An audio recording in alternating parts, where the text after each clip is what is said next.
আসসালামু আলাইকুম। Marketing business idea 2027 চ্যানেলের পক্ষ থেকে আপনাদের সবাইকে জানাই আন্তরিক শুভেচ্ছা এবং অভিনন্দন। এই মুহূর্তে আপনারা যারা দেশ বিদেশ থেকে আমাদের ভিডিও দেখছেন সবাইকে অনুরোধ করব সাবস্ক্রাইব করার জন্য। আর আজকের ভিডিওর উদ্দেশ্য হচ্ছে কিভাবে বিরিয়ানি ঝালমুড়ির মশলার সঙ্গে মুড়ি মিক্সার করবেন অথবা কিভাবে প্যাকেট করবেন হ্যান্ড সেলিং করে আপনি মার্কেটে বিক্রি করবেন। সম্পূর্ণ ডিটেইলস আলোচনা করা হবে A to Z। ভিডিওটি স্কিপ না করে দেখার অনুরোধ করা হলো। দেখতে পাচ্ছেন আমি মুড়ির সঙ্গে যে মশলাটি রয়েছে অর্থাৎ আমি আগেই বানিয়ে রেখেছি। এই মশলা বানানোর ভিডিও আমার চ্যানেলে ইতিমধ্যে আপলোড করা আছে, আপনারা দেখে আসতে পারেন। এই মশলাটি বানানোর পরে আমি কিন্তু এভাবে মুড়ির সঙ্গে মিশ্রণ করে নিচ্ছি। অর্থাৎ শুরুতে আপনারা এই মশলাটা শুধুমাত্র উপর ভাগের সঙ্গে মিশ্রণ করবেন। এভাবে উপরে ছিটিয়ে দিবেন। দেওয়ার পরে হাত দিয়ে এভাবে একটি মুড়ির সঙ্গে আরেকটি মুড়ির ঘষা দিবেন। দিয়ে উপরে যে ভাগগুলো রয়েছে এগুলো যখন আপনার সম্পূর্ণরূপে মশলার সঙ্গে মিশ্রণ হয়ে যাবে, অর্থাৎ হলুদ একটা কালার চলে আসবে, তখন কিন্তু আপনি ওই উপরিভাগের মুড়িগুলো অর্থাৎ নিচের ভাগের সঙ্গে অর্থাৎ সবগুলোর সঙ্গে মিশ্রণ করবেন। এভাবে পর্যায়ক্রমে ৩ থেকে ৪ বার যদি আপনি মশলা মিশ্রণ করেন তাহলে কিন্তু পারফেক্টভাবে আপনার ঝালমুড়ি প্রস্তুত হয়ে যাবে। এরপরে কিন্তু আপনি এগুলো প্যাকেট করে অর্থাৎ মাস্টার প্যাকেট করে বস্তা করতে পারবেন অথবা বিক্রয়ের জন্য উপযোগী হবে।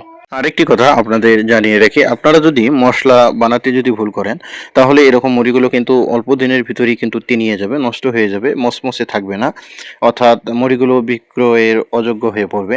তখন কিন্তু আপনি ব্যাপক হারে মার্কেট থেকে অর্থাৎ লোকসানে পড়ে যাবেন, মার্কেট নষ্ট হয়ে যাবে, খারাপ হয়ে যাবে, তখন কিন্তু আপনি পেরেশানিতে পড়বেন। এই জন্য অবশ্যই আপনাকে আমাদের যে ভিডিওগুলো রয়েছে সেই ভিডিওগুলো দেখে আপনাকে সঠিকভাবে পথ অবলম্বন করে কিন্তু এই মশলাটা তৈরি করতে হবে এবং মুড়িগুলো মিশ্রণ করতে হবে। কোনো ক্রমেই কিন্তু অমনোযোগী হয়ে ভুল করা যাবে না এবং একটু ত্রুটি করা যাবে না। কেননা এই মুড়িগুলো অর্থাৎ অল্প একটু পানির স্পর্শ পেলে অথবা একটু ত্রুটি হলেই কিন্তু নষ্ট হয়ে যাওয়ার সম্ভাবনা অনেকাংশেই বেশি থাকে।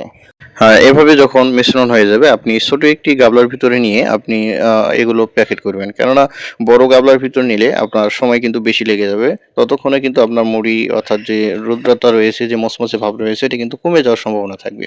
এজন্য অল্প করে নেবেন এবং আপনি ভরানো শেষ হলে আবার পুনরায় নেবেন। এরপরে এরকম হ্যান্ড সেলার মেশিন দেখতে পাচ্ছেন। এই হ্যান্ড সেলার মেশিন দিয়ে আপনারা সুন্দর করে মুখগুলো মেরে দিবেন। আসুন আপনি মার্কেটিং কিভাবে করবেন। এই মুড়িগুলো যখন আপনার প্রস্তুত হয়ে যাবে এর আগে থেকে কিন্তু আপনাকে মার্কেট সম্পর্কে ধারণা রাখতে হবে এবং মার্কেটে কিভাবে বিক্রি করবেন এ সম্পর্কে কিন্তু আপনার বাস্তব অভিজ্ঞতা থাকা জরুরি। এরপর যখন আপনি প্রস্তুত করবেন মালগুলো, এরপরে কিন্তু আপনি বাজারজাত করার জন্য আপনাকে কিছু পাইকার ধরতে হবে এবং খুচরা বিক্রেতা ধরতে হবে। আপনি অর্থাৎ যে দোকানদার রয়েছে সে দোকানে গিয়ে কিন্তু আপনাকে পাইকারি দিতে হবে। এগুলো পাইকারি বিক্রি হয় ৮০ টাকা। আপনি যদি একটু কম রেটে ৭৫ টাকা করে ছেড়ে দেন তাহলে কিন্তু অনায়াসে আপনার মুড়িটা সবচেয়ে ভালো চলবে। আর কোয়ালিটি অবশ্যই মার্কেটে যদি কোনো প্রতিদ্বন্দ্বী কোম্পানি থেকে থাকে তাদের চেয়ে কিন্তু হাজার গুণে ভালো করতে হবে আপনার প্রোডাক্টটি এবং রেটও কিন্তু পত্তা করে দোকানদারকে দিতে হবে, তাহলে কিন্তু আপনার মাল অনায়াসে চলবে। অর্থাৎ আপনার মালের যে গুণগত মান এগুলো কিন্তু তুলে ধরার চেষ্টা করবেন। তুলে ধরে আপনি অর্থাৎ আপনার কাস্টমারকে বুঝিয়ে মালটা দিবেন। যদি ভালো হয় তাহলে কিন্তু পরবর্তীতে এই মালটি আপনার কাছ থেকে নিবে। আর যদি মালের কোয়ালিটি খারাপ হয় তাহলে কিন্তু নিতে চাইবে না, অর্থাৎ বিরক্তিকর ভাব দেখাবে। এইজন্য আপনি অবশ্যই সাবধানতা অবলম্বন করবেন। আপনার প্রোডাক্ট যেন অবশ্যই ভালো হয় এবং কোয়ালিটিফুল হয়।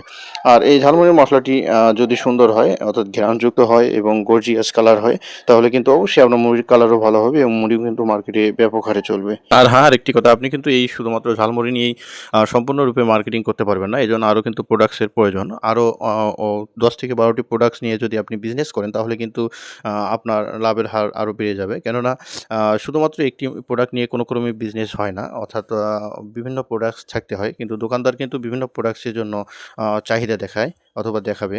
তখন আপনি একটি প্রোডাক্টসের সাথে অন্যান্য প্রোডাক্টসও বিক্রি করতে পারবেন। এজন্য আপনাকে ১০ থেকে ১২টি প্রোডাক্টস অবশ্যই রাখতে হবে। এই প্রোডাক্টসগুলো আপনি বানিয়েও বিক্রি করতে পারবেন অথবা আপনি কিনে নিয়েও বিক্রি করতে পারবেন। আর যদি বানাতে চান তাহলে আমাদের ইউটিউব চ্যানেলে ইতিমধ্যে অনেক ভিডিও রয়েছে। সেই ভিডিওগুলো দেখে আপনি আপনার প্রোডাক্টস বানাতে পারেন অথবা তৈরি করতে পারেন। আর হ্যাঁ, ধন্যবাদ সবাইকে ভিডিওটি দেখার জন্য। পরবর্তী ভিডিও দেখার আমন্ত্রণ জানিয়ে আজকের ভিডিও থেকে বিদায় নিচ্ছি। সকলে ভালো থাকবেন, সুস্থ থাকবেন। আসসালামু আলাইকুম ওয়া রাহমাতুল্লাহি ওয়া বারাকাতুহু।